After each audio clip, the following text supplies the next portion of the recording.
Welcome to the Low Carb MD podcast. No one is beyond help. No one is beyond hope. As we have always said, we are bringing you medical information and cutting-edge science, but none of this is medical advice. Please seek out input from your own doctor.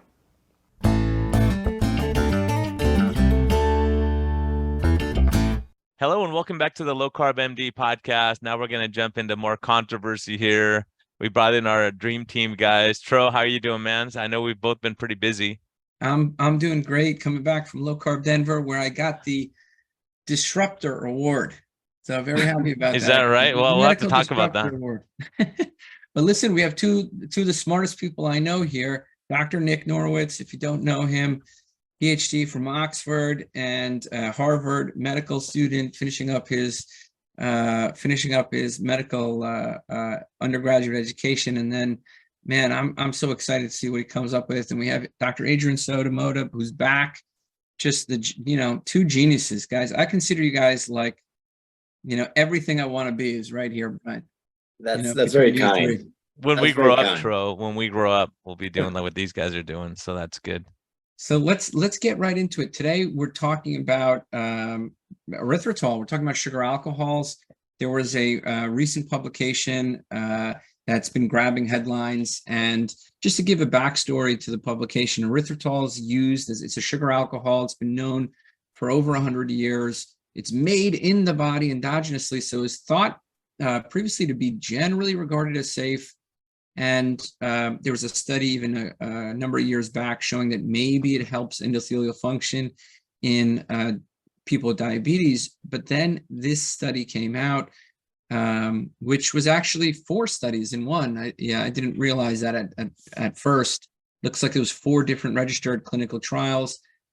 And one was just an association study, which found that a very high level of erythritol in the blood was associated with strokes and MI. And then 2 follow-up studies in Europe and in the United States showed the same thing. And then the same group did a small interventional trial, I think in mice and in humans, looking to see if there's something related to blood clotting or arterial damage. And they found a little bit of both. I hope I got that summary right. Maybe Nick, you could fact check me, or Dr. Nick Norwitz, or can we do first names, Nick and Adrian? Of course. Fact check me here. Did I say anything wrong so far?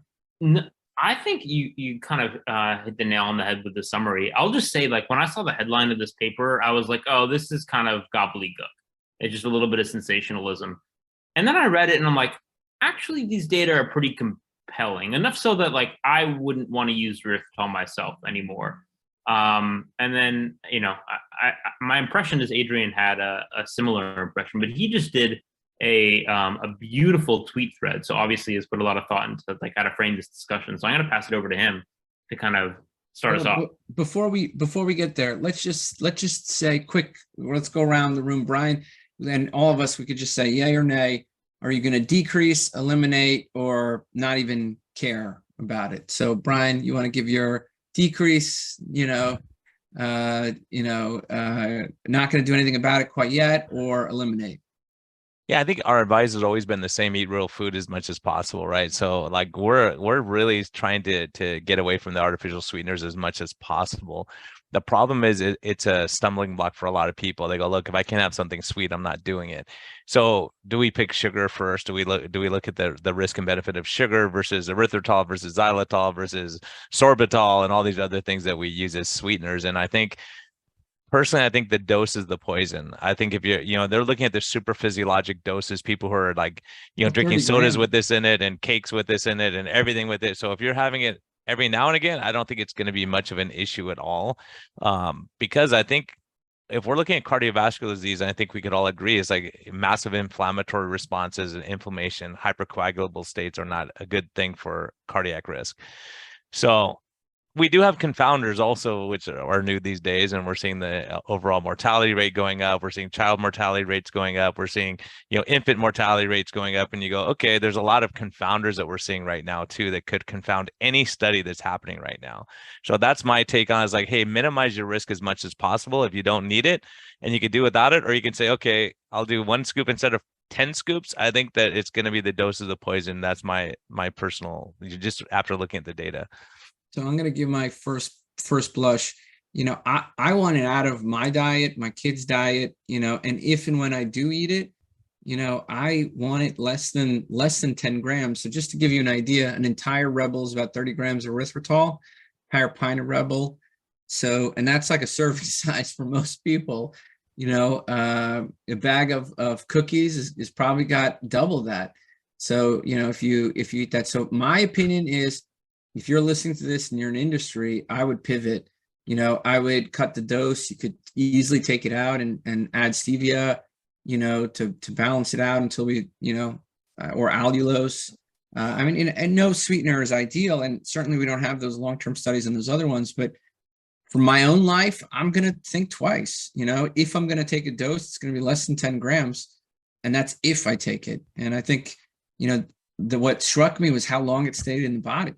So I am somewhere between, reduce dose and eliminate. That's where I stand right now. Adrian, what say you? Yeah, I'd say it's a similar approach.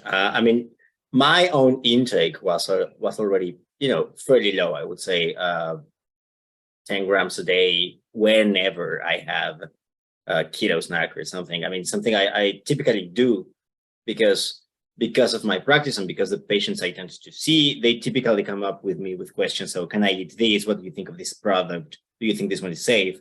And something I do from time to time is I wear a CGM, because I tend not to trust things labeled keto, because very frequently they are nowhere near something that would be useful for a keto diet. So I want to test them on myself. And my first advice is always, stay with food, unpacked food, real food, for as long as possible. That's your safest.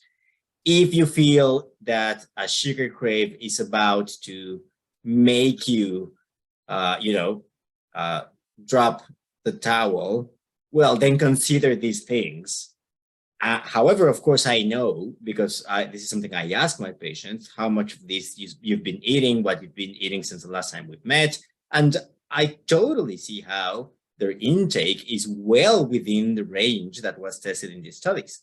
So their intake tends to be, larger than what we eat at my home, and which is, of course, the Mexican stereotype that mi casa su casa, and it's the home of all of you. But what we have at home is less than what my patients have. So when I was reading this, I was putting my, my patient's advocate hat rather than, am I changing my behavior? My behavior was already pretty much what you just described. I guess what's changing is perhaps I am putting a bit more emphasis on the advice I give to my patients on, eat these only as the very, very last resort. Yeah. So it's basically you stand somewhere between reduce and eliminate, much closer to eliminate, it sounds like. I think, yes, because in the end, I think there are other, as you said already, the industry will likely respond and change some of their ingredients. And very frequently you can find something else. My perception of sugar craves is that behavioral interventions are actually very powerful to address them. Yes, of course, sometimes people want something very sweet, but and however, most of them say the intensity of those craves and the frequency of those craves tends to decline as they get used to it, to adopt a different diet. So, at the same time, of course, I am not judgmental and I don't, scold them. Oh, no, you had a keto bar. You are the worst patient. Well, of course, that's of no use to anybody, and it's not the end of the world. And sometimes it's better. It's better than what you're doing. Course. Sure, for sure. So yeah, I think my advice is from now on is a little bit more on avoid them as much as possible. As I say, for example, avoid sugar as much as possible. Avoid the things that the foods that make you break your habits, your discipline. Most patients have I see already identified something that if they eat, they go all over the place. So I don't know, some churros, for example. I have a big trauma with churros in Mexico. Some patients say, if I have as much as one bite of churros, I will end up ordering 2 pizzas. So, well, okay, if you have a sugar crave, go for a strawberry instead of a churro. So I think that's what's changing in my advice is just placing more emphasis on stay away as much as you can.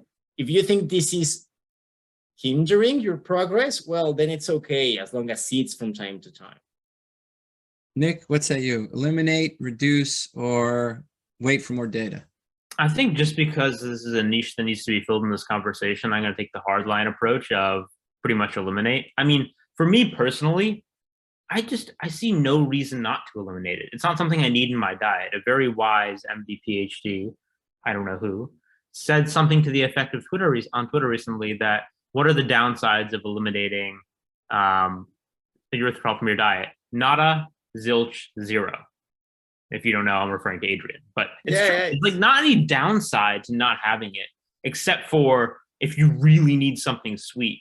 And actually, another comment that I had today, or saw today on Twitter, kind of resonated with that. What he said was, replying to my tweet about the potential dangers of erythritol, criticizing erythritol is like criticizing methadone for people with opioid use disorder. Mm-hmm. Yeah.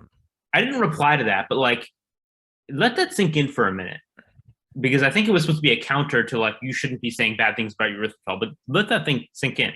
What he was analogizing it to was opioid use disorder, sugar addiction to opioid use disorder. And I think, for a lot of people, that's kind of the mindset we have. But that analogy also draws out like an issue of your sugar addiction. Leaning, sorry to interrupt there, but leaning a little bit more towards advising to eliminate I find at least, and my perception is most people, it's easier to adhere to 0% than to 3%, or it's easier to perhaps you are aiming for 0% and okay, you end up 3%, 4%. I mean, my point is that sometimes, particularly for behavioral interventions, it's more effective to give a more blunt advice. Even when you know that, perfection is impossible, and that will bring you further than saying, once per week, or because all of us try to negotiate. Well, can I have twice per week if it's half the size? And we start making but you say twice per week, but if you looked at it, it stayed in the blood for about 3 days. For sure. So twice per week is already too much in my That's one of the points I was making in Twitter. I mean, surely they use 30 grams. To be honest, 30 grams is actually not that much, but that's the exact point I was trying to make. If you have a keto snack with 10 grams every day or every other day, you pretty much will achieve, as per their results, the same levels where they found a physiological response. So, well, you say keto snacks, but you have to understand this is in diet drinks like Monster. It's also in Quest bars. It's also in Lily's chocolate. I mean, we had the cadmium issue with Lily's chocolate. Now they got double hit with the cadmium and the erythritol. Ryan, do you have any comments? I want to step into the science, but you're in the it sounds like reduce. Well, I mean, my advice is always like, hey, if you don't need it, don't do it. It's just like alcohol. Like, do I tell everyone never drink again? We know it's a toxin. So do I say you can never drink again because it's bad for your liver? You go, okay, look, minimize it. If you're drinking 7 days a week, can we cut it to 3? Can we go to 2? Like, how can we negotiate this? And I think most people inherently know if you're taking artificial sweeteners, artificial anything, coloring, whatever, it's not natural. It's not what your body wants. So most of us are trying to go more on that pathway. And I would go back to episode number 10 with Rob Sybis when, he was counseling one of our patients. It was your patient actually, Tro, that wanted to get gastric bypass. And he said, look, there's two food groups. There's protein, there's fat. And then he starts talking. I say, well, wait, Dr. Sivas, there's protein, there's fat, there's carbohydrate. He goes, that's a drug. That's not a food, right? They're wrong. And he just goes off on this. He goes, is alcohol a food or a drug? It's like, it's a drug. Okay. So you kind of get into that thing and you go, look, if your body, if we're trying to get ourselves really, I think, to mobilize fat and to be able to burn fat for most of us who are that are overweight, which is like 97% of the population now.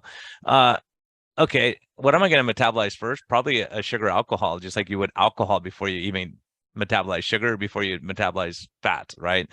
So, it's just another toxin we're adding in. So the point is, yes, ideally we'd all say, yeah, zero, don't have it if there's a question. But the problem is a lot of people are trying to come off sugar, like you said. And so is it like methadone? Is it like you say, okay, just minimize as much as possible? And I think I've learned a lot over the last few months just talking to patients. And, I think that a lot of the standard ideas are incorrect with binge eating disorder, for instance. I have several patients with binge eating. When they fast, they don't binge. They don't binge because they're like, I don't think about it. It's not even an option because I'm fasting. And when I eat, I want to eat something healthy. I don't want to eat donuts and cookies. So it's we're in a really interesting crossroads, I think, with all of these things. But I do believe that the more, like if you quit alcohol, for instance, and you're drinking near beer forever, your chance of going back to alcohol is way higher than if you say, I'm switching over to iced tea. You know what I mean? So the more you have these artificial sugars, the more likely your brain is saying, I like that sweet taste and I want more of that. Right. Well, I can tell you, I 100% agree. I want to step into the science a little bit, Nick. Right before we do that, though, I know we're going to get dinged if we don't highlight this point because a lot of people have asked about it. They do refer in the title to erythritol as an artificial sweetener, and it's not technically artificial. So the way I frame it, because I actually say in the paper that it's a natural product, I think you can think of natural products at super physiological levels as the same as an artificial product. So I think that's what they meant by artificial. It's not technically artificial, but if you're having it at such high levels that you wouldn't find in nature, we can treat it as something that is kind of artificial to the way we evolved. Anyway, it's the same as sugar, right? Or cocaine. Like if it's in the leaf, you're not going to get hammered from chewing a cocaine leaf like you would when you purify it, or orange juice versus an orange. So I think there's a lot of, we could say, yeah, it's super physiologic dosing because you're going for a maximal sweetness. And, so it is not natural to have it in those doses in a natural product that you wouldn't eat that many strawberries, for instance, to get that much of it. Right. Exactly. We've heard some like arguments both ways, this play to nature, if nature does it, it's okay. I mean, here's a great example of, it's not really okay. Our bodies make a certain amount of erythritol, and that was the appeal. It's made from fermenting plants or whatever. So I think the bottom line is the appeal to nature is just, it's a bad argument. Absolutely. I mean, your body also produces tons of things, cortisol, and that does not mean that the excess of cortisol will get you into problems. I mean, it's exactly as you said about argument. And what I liked about Brian's point, which I think is spot on, the funny thing is that erythritol is actually alcohol. So it's the approach of treating it like the same way you would advise someone on their alcohol consumption. And perhaps you're not saying, oh, never, ever have one. But you do say, well, stay away from it as much as you can. I think that's a good analogy. I looked at the data, and you guys probably, have more background in analyzing data, but I went through each subgroup. The only subgroup that really stood out was people with kidney disease. I mean, every other subgroup pretty much looked the same. So it looked like the effect was basically there, matter what shape, size, or person you were, gender you were. And when I see that, and the adjustment wasn't all that much, and even after the adjustment, the hazard ratio was 2 or above. Now, I think, I've been told by other people smarter than me that their adjustment wasn't, sort of strict enough, but, it still, to me, looks enough to like at least pay attention to. I wanted to hear your guys' thoughts. I don't know, Brian, if you saw that, or or Adrian or Nick, what your thoughts are on that. I saw that, and I saw Ken Berry's analysis too. I thought he did a good job of looking at it and saying, okay, there are other factors involved too. And it sounds like they tried, and you guys are the scientists, I'm just a primary care doc, but it looks like, so most people taking these products may be struggling with weight, just like people aren't drinking diet soda as their normal weight a lot of times, so they're more likely to drink the regular soda maybe. So I think there's some confounders that maybe could fall out in time, saying, look, the highest risk people that we're looking at for a cardiovascular disease are the ones who are using the product, maybe more so than people who are at lower risk. But it sounds like they tried to look at diabetes and the major risk factors that we know of for cardiovascular disease, and they try to even it up, it looks like. Is that correct? Yeah. They did. I mean, I wish there was liver disease, but kidney disease, there was a huge adjustment. Other than that, there was nothing. It was pretty much the same.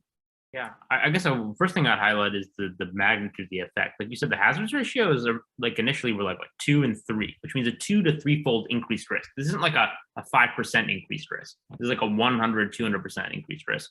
And then they did adjustments for a lot of things. So you want to claim the whole reverse causality, it's a biomarker of obesity. Well, they adjusted for BMI. Not as good as adiposity, but they did adjust for it. They adjusted for cardiovascular disease risk. And despite that, the hazards ratios still remained pretty dang high. Now, were there adjustments strict enough? Like, I am not the statistics expert, so I'll pass it off to Adrian to get his thoughts. But I mean, to be honest, metabolomics. Like, what do you think? Sorry, go ahead. No, it's. I think that there's no such thing as a perfect method. And of course, I mean, you can always come up with some points that you believe will make you look smart about, yeah, well, this is not visceral adiposity, BMI sucks.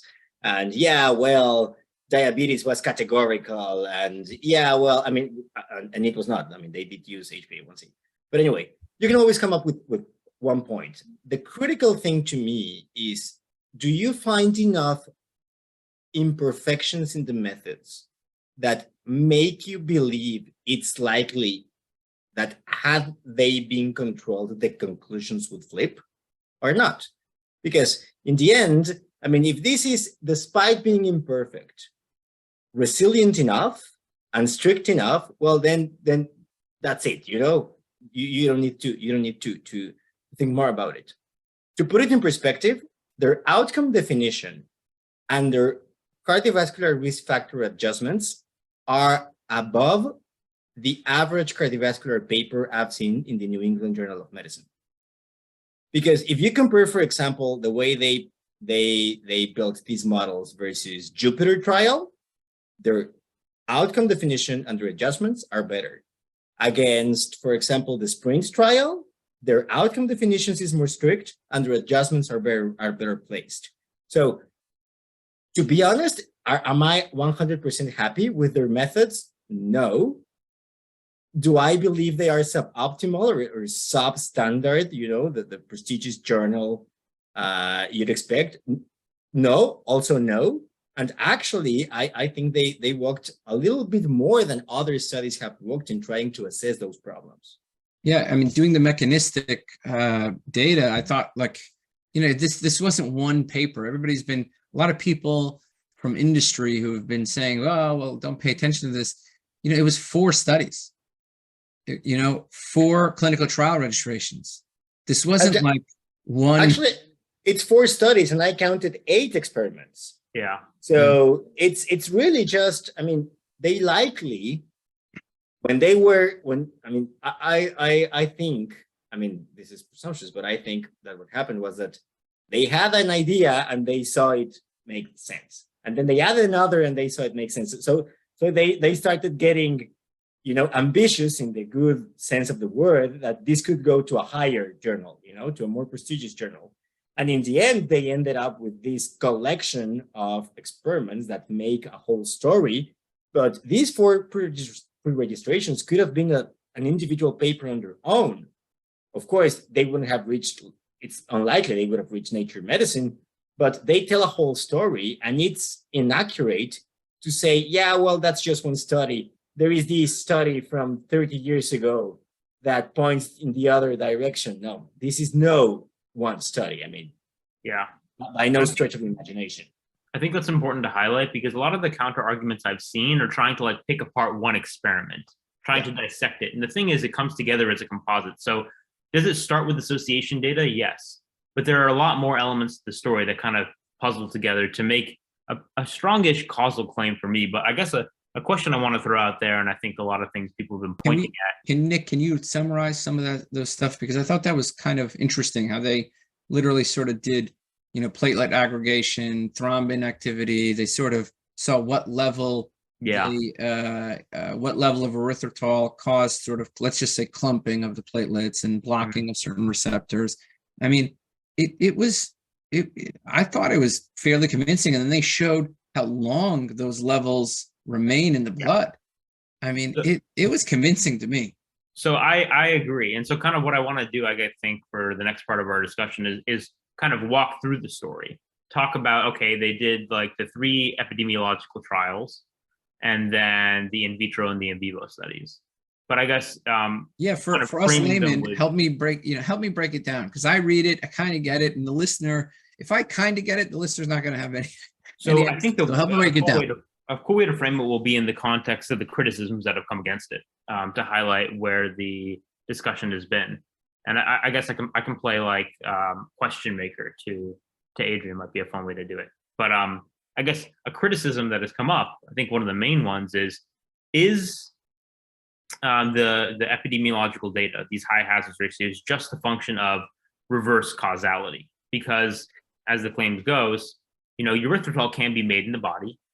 In general, it can be used as a biomarker of metabolic dysfunction. So if the pentose phosphate pathway is making more erythritol, then the higher risk people with obesity are also going to be high risk for cardiovascular disease and have high erythritol levels. So some are claiming reverse causality. What do you think about that, Adrian? I think that, and this addresses one of the points I was reading from a colleague from Mexico. You can separate 2 different sources of error. One would be confounding, which is addressed with the adjustments in their models, in their epidemiological models, and the other one would be reverse causation. Sure, it is likely that chronic inflammation plus insulin resistance plus chronic stress plus et cetera, is pushing upward the production of erythritol. Yeah. One of the criticisms I've seen is that because they didn't ask for their erythritol intake, you can only link these results with their endogenous production. And I think this is an erroneous interpretation, mostly because they actually, took the effort in tracking in their US cohort. Because of the years these data were recollected, this cohort mimics better the fasting erythritol levels in healthy volunteers. So that's what I make so much stress on knowing what healthy meant for them. Because if we have someone undisputably healthy, where we can rely on, okay, we're going to assume your endogenous erythritol production is as low as it gets. They did their best they could to get that number and saw that the lower quartiles for the American cohort and the fasting levels for their healthy volunteers were matched and were below the threshold they observed in their aggregation studies. So not direct evidence on that exact point, but I do believe it's as good as it gets. So I think that, sure, healthy volunteers will have lower erythritol production. And from what they found in their healthy volunteers, it mimics the levels of the lower quartiles in their cohorts.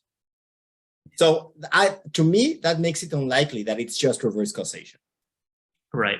And I also kind of put you in a funny predicament, because the question I was asking is it reverse causation based only on the epidemiology? Now, we could kind of cite the adjustments for, say, maybe BMI, which again, imperfect, but the hazards ratios remaining high despite those adjustments alone makes me a little suspicious that, this isn't just reverse causality. But I think what really builds this story in this case is they don't just have the epidemiology. They then go into mechanism and biological plausibility. So that's kind of the story. That's linking it and making it really unlikely for me that it's reverse causality. So can you tell us a little bit about For sure, because that's the best. I mean, one of the oldest stories that we tend to teach whenever we teach methods is what happened with coffee. And in the decades ago, coffee was linked or perceived as a bad lifestyle habit, because some studies were showing that people who drank more coffee had more lung cancer and bladder cancer and had more heart attacks. But of course, the confounder here was that it was very common to have a cigarette with your cup of coffee. So, I mean, and it actually took decades to dissect the effect of those. So I've seen many concerned about that possibility. Their best argument against the reverse causation arguments is their biological studies. And to be honest, and I mean, coagulation, the depths, molecular depths of coagulation are not my area of expertise, but I honestly cannot think of much better methods for this particular idea. Because even if you have a vicious cycle where the high-risk cardiovascular milieu is causing more clots, and then it's causing, erythritol to go up, and erythritol causes more clots, and they feed each other. Even if that is the case, their experiments are showing the direct effect of erythritol on the coagulation phenomenon. So this is besides the effect you could have on endogenous production. So the most you could say is that it's only part of the story. However, because the effect of erythritol on the coagulation studies is so strong, even when I don't deny it's possible, or surely, there is some contribution of the high cardiovascular risk environment, physiological environment, and then erythritol production, the biological effect is direct. I mean, you have 6 different studies pointing in the same direction, which use different methods, different equipment, likely different people, that they would have had to make mistakes in the same direction for this story to be pulled together. So that's what makes it difficult. Can I pose another question? So let's just say, there's been a lot of substances that are released from meat that have mechanistic data in observational studies, like TMAO and I don't know, new 53 or whatever, new 35. So, and they find these in ceramides, right, from meat, from saturated fat. All of these things have sort of been shown mechanistically to be lead to coagulation issues or cancer, or and the observational data has similar findings. So what should I'm going to be honest, from my perspective, I'm cutting the dose and nearly eliminating this. But like this, the other part of me is like, okay, well, how is this? Where are the chinks in the armor, if there are any? I think that I get why you're drawing that analogy as a kind of steelman counter, but I don't necessarily think it's a fair analogy, and I'll tell you why. One, the compounds you're referring to with like the red meat compounds actually don't really line up with the epidemiology as I see it. I mean, especially when there are actually more extensive epidemiology and things like, I think the most recent TMAO study had like, TMAO causes heart disease and red meat's associated with heart disease, but also TMAO is in as high levels in fish, and fish don't cause heart disease. So like you kind of break down the logic test there. Also, just with respect to logic tests and going back to what we were talking about earlier about natural versus not natural and super physiologic, for me, the burden of proof to get something that is pretty evolutionarily compatible out of my diet is much higher than the burden to get something that is pretty unnatural at certain doses out of my diet. There's just kind of a logic test that one needs to pass, and also what is the benefit of it providing to you. I would not be pleased to have to reduce eggs and meat in my diet. I don't really care about reducing erythritol. But again, I think the main thing is that because there's more nutritional value, right, in the meat and the eggs, and erythritol doesn't provide anything beneficial. But I mean, there actually is stronger like controlled data, epidemiological data, I think, to say that meat isn't harmful. But this is the most powerful data I've seen to say erythritol is harmful. So, can I also pose one more counterpoint here? So let's say we had a diabetic who had like the alternative of what would have been that erythritol product. So I think they use Zevia here, like a Zevia Coke or whatever, as like a Zevia soda with 30 grams of erythritol. Let's say it was a Coke and their blood sugar sort of remained up for 4 or 6 hours. Which one's worse?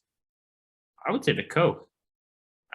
Yeah, like again, this isn't like this is the worst thing ever. I'm not saying erythritol cigarettes. No, I'm just trying to like gauge. I would say the Coke. I don't know what Adrian would say. Adrian, what do you think? I mean, I'll the erythritol was elevated for 2 days. I'll safely say, yeah. I mean that's a very. I was going to say something until I heard your point. Yeah. I mean, yeah, the high variability in glucose, it's detrimental to your glycocalyx, et cetera, et cetera, et cetera. But you could always play devil's advocate and say, well, that glucose is going to go away in 5 hours, 6 hours. You have here evidence of a biological effect or levels where you would expect a biological effect after 2 days. What's safer? To be honest, I don't know. We don't know. Yeah, I don't think. Well, you say, hey, look at what you're gonna do, cocaine or whatever, right? You yeah, go, okay, exactly. Just get them all out. Just get them all out. Yeah. If we're eating a real, this argues back to the low carb and cutting out stuff as much as possible and eating real food. I think we keep coming back to the same point, but I think one thing that I was thinking mechanistically, the other thing that's always been the question, all these people, I've watched them for years saying like, oh, I have all this artificial sweetener and my sugars don't go up. Well, they're not going to go up. We're not worried about the sugar. We're worried about the insulin effect necessarily. And so if we're worried about high insulin levels causing problems, right, then if you're eating artificial sweeteners all the time, you're spiking your insulin levels. You have to, by definition, I think, is what we're saying. Not that much. I mean, very, very slightly, very slightly. I think like the insulin index of erythritol is like 1 or 2, something like that. It's very, very, I mean, you're right. It's an eating event anyway, right? So yeah.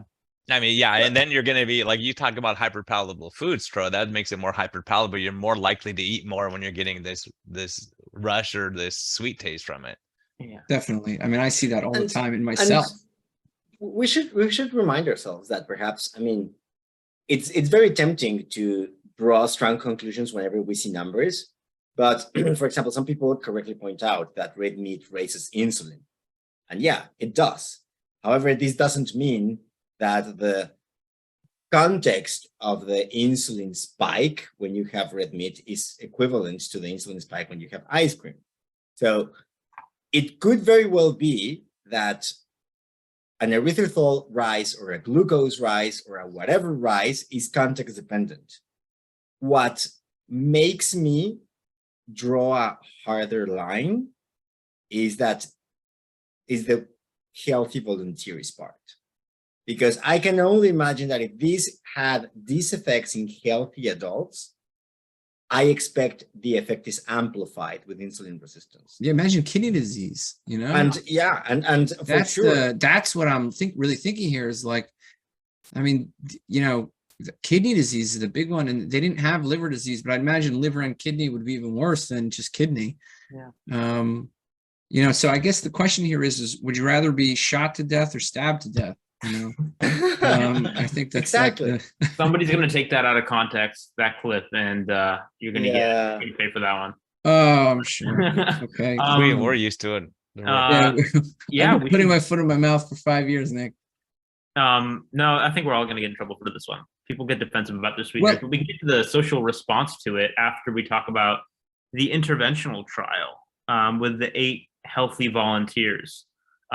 They registered for 30 and got to 8, but I mean, it was still convincing to me. Like it was in their blood for 3 days at high levels. That's my question, though. Like, please note how tight they are together. Yeah, I mean, take a look at Figure 5. You could recruit 8 million, and you wouldn't change the big conclusion from that particular observation. The first thing I thought was, holy crap, I cannot eat this more than like once a month, if that. Like that was and the dose was got to be tiny. No, I think my question. I talked to my, there's people in the industry. I'm not going to say who I talked to. I'm like, you better change. you better change. And they will change. I think some people will change quick. Well, I think the question becomes, is this a class effect? I mean, can we say, like, is xylitol going to have the same effect? Are we going to say all sugar alcohols that we're looking at? I mean, what about monk fruit? What about sorbitol? I think that's the question, is like, do these all have, is this a class effect? So you switch from one to the other, then what? Like, we just don't have data on it. Let's go through that. Everybody give their opinion on, what do you think? I mean, Brian, you start. What are your thoughts? Yeah, I really don't know. I really don't know. I mean, I think when you look, it's like, okay, if one's guilty, then I would say, okay, would I be more likely to, you say, okay, I think xylitol probably has the same class effect. That's the sweetener that I use too. And if I'm going to, and I actually this year I've cut them all out for the most part anyways, because I really don't need it. I don't need that sweet taste. So yeah, I don't know if they say, because the reason becomes an issue is there's different electrolyte drinks that we all recommend. And you go, okay, right? If one has stevia, do I feel better than if it has monk fruit in it, or if it has sorbitol? Like, at what point do we say, yeah, we think it's a class effect, or there's going to be some that mechanistically may be better than others? I mean, I'm going to leave this to the PhDs in metabolism. Okay, Nick, which sweetener are you using, if any? Maybe. And are you using any sugar alcohol? No. I mean, again, it's like, what is the buffet that's open to you? And why would, like, what pros and cons are there to pick one or the other? What's the cost of not having a sugar alcohol in your diet? For me, zero zilch. So if I have to choose one, I'd probably go allulose. I personally don't have sugar cravings. The only time I'd actually use a non-nutritive sweetener is keto baking, which I just like to do as an activity to bring to people. And so what do you, when you cook, and I'm sure you're going to hear allulose. You can use it 1-to-1. You can heat it up. So, and yeah, the taste is pretty good. It has some decent syrups. So I probably kills my gut, man. That's the only thing. Allulose kills my gut. At high doses, but it gives me crazy diarrhea if I have a lot. But again, it's not something that like I even have a taste for. I like baking as an activity. If I have any sweet in my diet, me personally, and I can incorporate it in, it's almost always just like pure honeycomb or strawberries, actual real food. And I can dose that to stay in ketosis. Like if I have a tiny bit of honey on some cheese, or a little bit of like honey and strawberries, like pre-workout on a weekend, that won't kick me out of ketosis. It'll just kind of fire up my workout a little bit.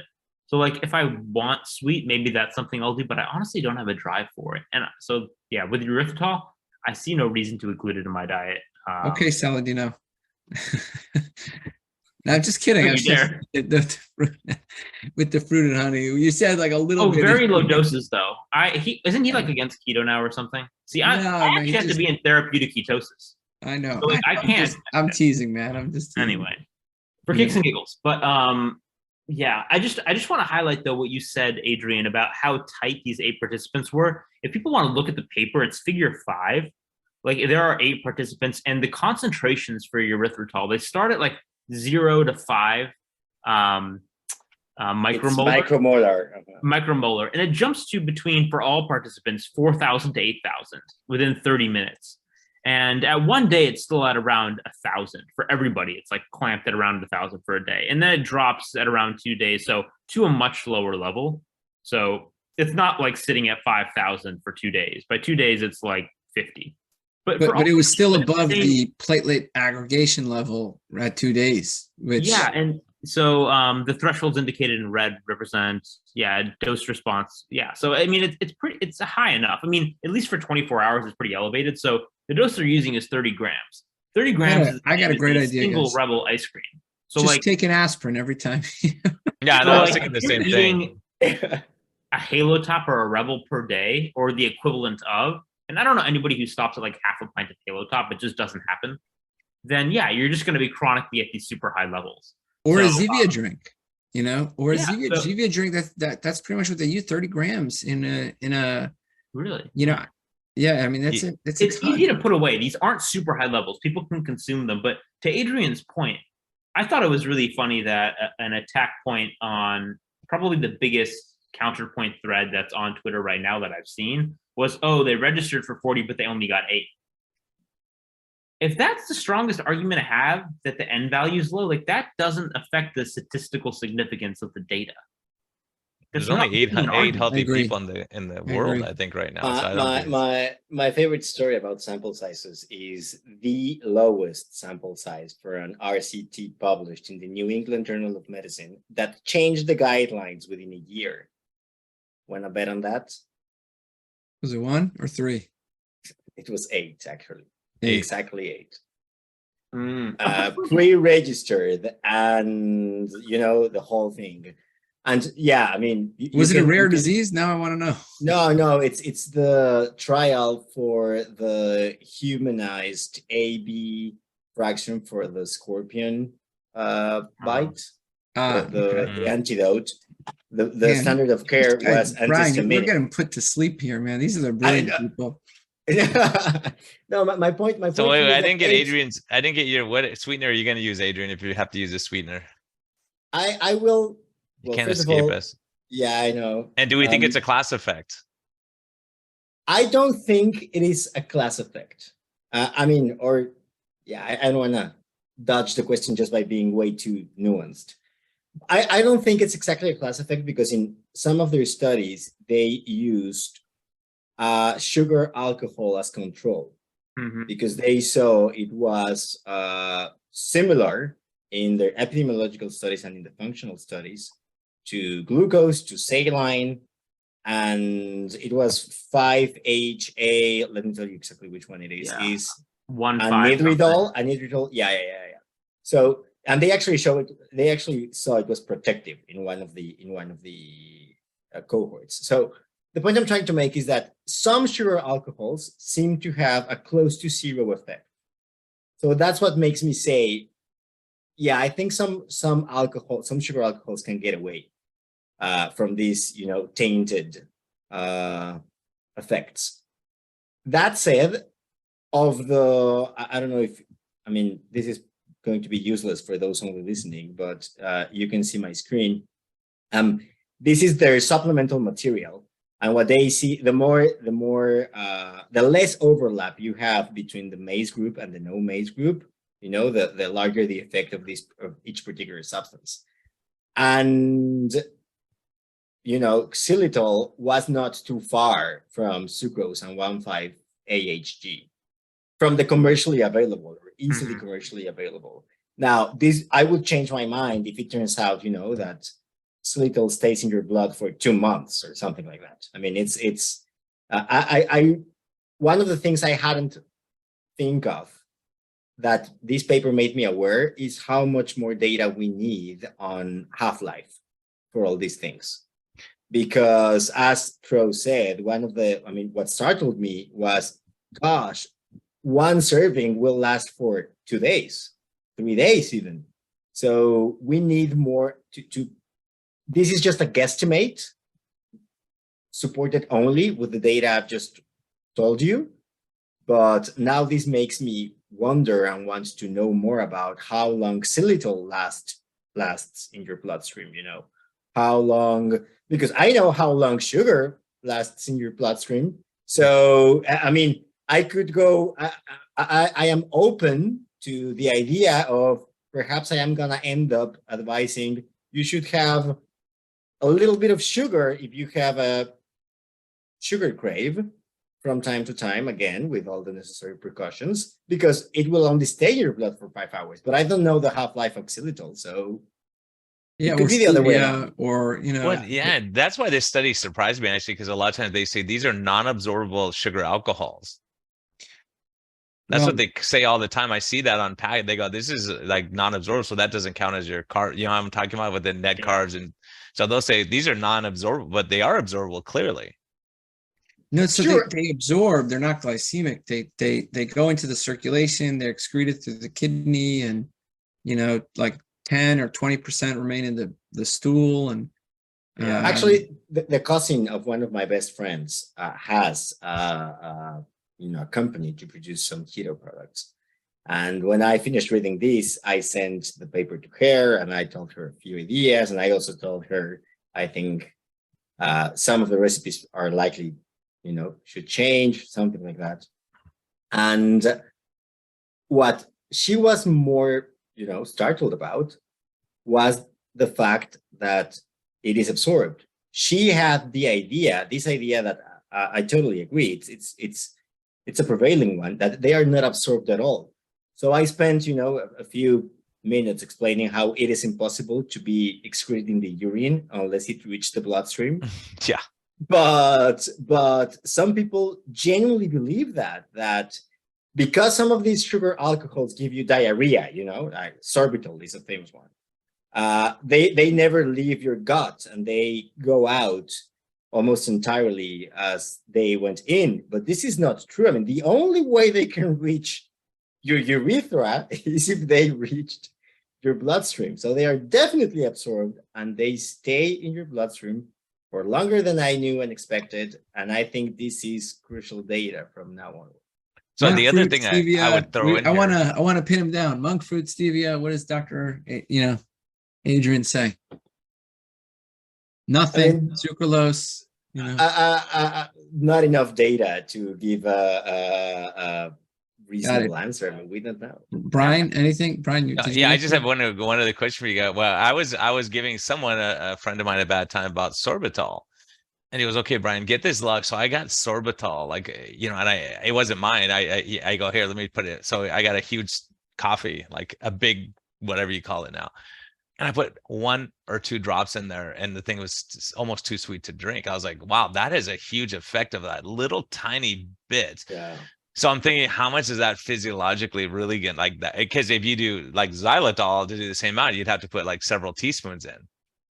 So it's like, does that make a difference? Is the dose the poison? Is what I'm wondering. If would we be better off having a tiny little dose of sorbitol versus having, a bunch of erythritol, for instance, right? Because people are baking stuff and they're just putting, 2 cups in at a time. Yeah, Sure. I certainly don't know. I mean, I don't. So the question becomes is, how does the industry pivot? And I've seen industry commentary, and they're all like, this is fake news. And the only thing I could say is, this is not fake news. Like, this looks very real to me. Well, anything that affects you financially is fake news, right? Yeah. We've learned that, I think, over the last couple of years. I mean, this is near and dear to me. My wife uses this ingredient, and I told her, I'm like, you gotta think about changing. Can I get a refund? A lot of people. It's not just her. She's on a board of a bunch of people in the industry, and they're all like trying to figure out what to do right now. So we'll see. But it's important to keep your mind open to, okay, let's change. I mean, when I left med school, the first insulin prescription I wrote had 90 units for someone living with type 2 diabetes. And I was taught and scored A's in my exams. You will live with diabetes forever, and metformin is bad for whomever doesn't have a creatinine below 1.2. I mean, and you change the advice you give. I prescribed tons of statins when I was in my residency years, and I think it's always healthy to be able to change your mind. And if in the end it turns out in 10 years, when we have studies on xylitol, sorbitol, stevia, monk fruit, and all of those, if in the end it turns out that sugar is your best place, I will go back to say, have a strawberry. And I will always try to give the best advice I can with the evidence I have. And the important thing is to just keep updating that notion. So if you're going to make a product, like you already have a product on the market, like some people, what would you change it? Would you say, I'll put monk fruit in there instead? Or I'll do stevia? Or we're going to get used to I could be wrong. I mean, stuff. I'm not going to claim I've read it all out there, but my perception is there is more data on stevia than on monk fruit. I think monk fruit is a more recent, product or ingredient. But I mean, I'm always happy to change my mind. Or maybe we could do that. Have you guys ever seen that magical fruit, whatever that's from Africa or something, where you taste it and it's like everything tastes sweet? Oh yeah. I got no clue what that is. There are some pills with it, and actually we tried that with the keto ester in the lab, and it didn't make it. Try that. I think that was perhaps that was like literally 2 weeks before you arrived. But Because there I was this spent idea. so much time taste testing those to get them matched for the randomized. It was gosh. terrible. So I was Everything drinking was like tried. gasoline fuel for nothing. Everything was tried. Don't get two ketone researchers together because they'll tell you how bad the ketone tastes. Nothing tastes worse. Yeah, it's awful. It's just awful. But my point is, I think that the best answer so far to all these practical questions is the lower the better. Stevia or monk fruit or sugar or erythritol, the lower the better. The lower the better, the lower the better. Nick, do you agree? And that's it. I would tend to agree. And I think a point I want to highlight is like, who has the burden of proof? So like if you release a drug to market, you're supposed to prove that it's safe, right? So everybody can take it. I don't know how good a job we actually do at that, but do we want to apply the same standard to sweeteners in our diet? Because like the point's been made, there isn't actually a lot of rigorous research on any of these sweeteners. And so a few days ago, I was like, oh yeah, erythritol is probably fine. I haven't seen compelling data to say that's not good for you. Then this drops and you have to update your perspective. But it was never really rigorously proven to be safe. And that goes for a lot of things that now go to the default category of, oh, it's probably safe. The monk fruit, the stevia, the allulose. And so it's like, right now, can I say that they're bad?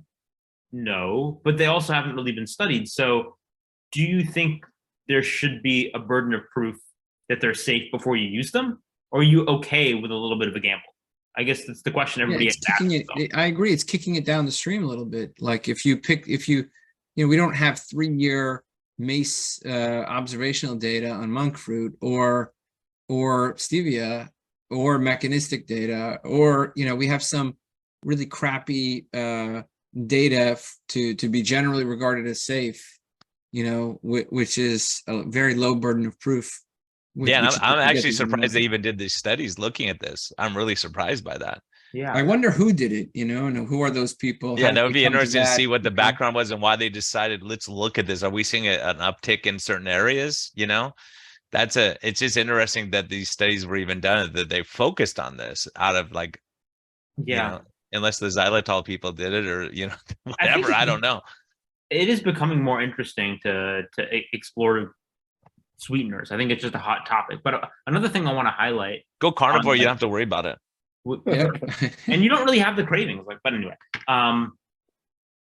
these aren't just sometimes like reversible or minimal effects on you as an individual. We're talking about half-lives. Okay, well, maybe it's staying in the blood for a day or 2 days. I saw a paper recently and I tweeted about it. It was in the Proceedings of the National Academy of Sciences, PNAS, about aspartame. And it was a mouse study, but you could only actually do this in mice. You couldn't do this in humans. And it was making a very convincing case that the aspartame induced anxiety, not only in the mice, but that it was inheritable down the paternal lineage, down to the grandsires. So if that's generalizable to humans, it could be like, if you have a lot of Diet Cokes, you could actually affect the anxiolytic state of your grandkids. Now, that was new data to me and not something that we knew about before. Is that going to be like translatable to humans in futures with other substances or something analogous? It's like, we don't know, but I'm saying these effects aren't necessarily negligible or minimal. So how much does it matter to you to have the sweetener in the diet? It goes back to that response, the tweet response. Actually, like, is it the methadone for the opioid use disorder? Is it really that important to you? To add on to that, we know that some of it is through the microbiome. There was that study in Nature that showed. Can you say that again, Tro? Yeah. The microbiome. I've been talking about that, and everyone blew me off. I'm telling you, it's true. No, it's real. So no. I mean, look, there's stuff we know about the microbiome and things that are not actionable yet. But like there was this study that looked at the effects of different sweeteners on glucose tolerance. It was published in Cell Metabolism. Mm-hmm. And then they transplanted the microbiome to mice to see if it retained the, if it decreased the glucose tolerance. And I think sucralose and saccharin did, if I'm not mistaken. I have to go back to that. So when you're talking about multi-generational sort of stuff, I wonder what role the microbiome is there. Yeah, ZV 2015. That's actually been done a few times where you take healthy people and you give them sweeteners and you observe glucose like intolerance, and then you can transplant the microbiomes via feces from the healthy participants before and after their exposure to non-abiotic mice without microbiomes, and you can transfer the phenotype, suggesting that there is an impact on the microbiome. So there's probably impacts on the microbiome, direct impacts on the brain, epigenetics, and now we're seeing impacts on like blood clotting. It's just it's a messy area, and like, how much do you want to gamble? Personally, I don't want to gamble. Maybe Not worth it. It's not worth it to me. I mean, I got to be honest. Look, I have a, I wish my wife the biggest success. But I'm like, we got to think about what we do in this home, and and so I know she's actively looking at alternatives. So yeah, thank you, Tro, for bringing this topic up too, because I think it's really important that we look at it and go, okay, let's reassess. What do we do? Yeah. Do we decrease the dose? Do we switch over? For me, I think, I think after we're all talking, I think, yeah, if you don't need it to survive, if you don't need it to like stick to a healthier lifestyle, then get rid of it. Like I really do. And I think we're going to find, and Tro, I've been saying this from day one, when I see carnivores and they go, I don't crave food, I don't feel like, this addiction thing, and their mood gets better and their stress level gets better. This all could be part of that I said, either there's got to be something weird about it. It's not even that their ketone levels aren't as high as people like on a ketogenic diet, and they seem to do better in a lot of ways. So it's very interesting, from that perspective, and it could be part of the gut microbiome interactions. It could be a lot of different things, but I have patients waiting for me. I have another Zoom meeting, but you guys, thanks so much for joining us. It was awesome. Perfect time. Yeah, you guys can finish up. I just have to bail out, but great stuff. I think we're all heading out. I know somebody's got to go to the wards. You've already made me late. So I can't cut the conversation. I knew this would happen. I know I'm going to be late now. You'll be late. But it's only life and death stuff. Don't worry, man. Go be a doctor. Yeah. All right, guys. And everyone, hey, thanks for your support. Thanks for listening. This is we wanted to do this topic and knock it down because there's going to be a lot coming out on this. So, I appreciate having all the experts together. It's good stuff. And Tro, you want to close us, man? No, this is great. This is all my heroes right here. All right, guys. Listen, have a good night.